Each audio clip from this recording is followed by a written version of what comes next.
All right, we're going to continue working on discussing strategy for your marketing plan. So let's take a look at that.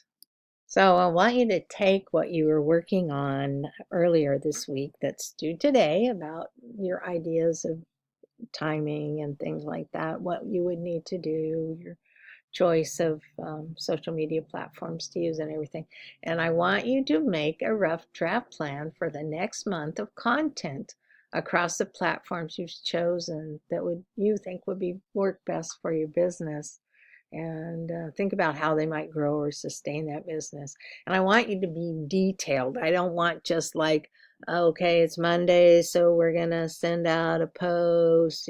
I want you to think about all the pieces. You have to create the content. You have to develop the idea of what you're trying to get across with the posts that you create. And you have to think, so you have to set aside time to do all this content. Sorry if this um, and so it's not just a matter of saying, oh, I'm going to send a post out on Mondays, Wednesdays, and Fridays, and so again, you have to plan things ahead. That's why the being able to schedule a post is really great, because if you have downtime, you can use that time to plot this out, think of ideas, and then maybe you develop some of your content then, and then you put it on your on in your platform to say send it out on this day at this time, so that you have it built together. And you can always add in some spontaneous posts as well. But if you get sort of a rhythm and you figure out the days and the times that work well, it's going to help you build that credibility.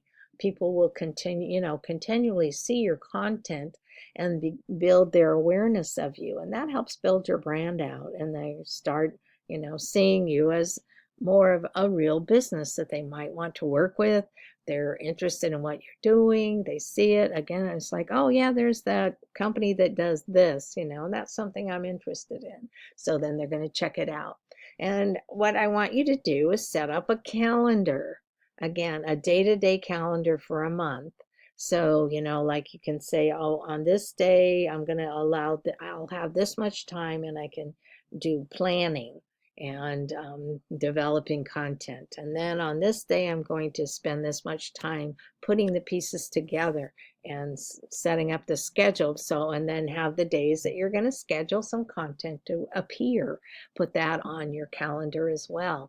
And then you also have to allow for time to review your content. Did it do well? You get much engagement? Are there people you need to respond to? So you might have to, check on every day, set a time, maybe at the end of the day or whenever, that you look at what you've sent out and see if you need to respond to people, if they wrote great things, negative things, whatever. I see a typo here. uh, and then, so again, a day by day schedule calendar. So it has hours and whatever. So you can kind of work out that schedule, kind of like when you have a work schedule. You're going to work from X to X, and if you're like me, you put it on your calendar.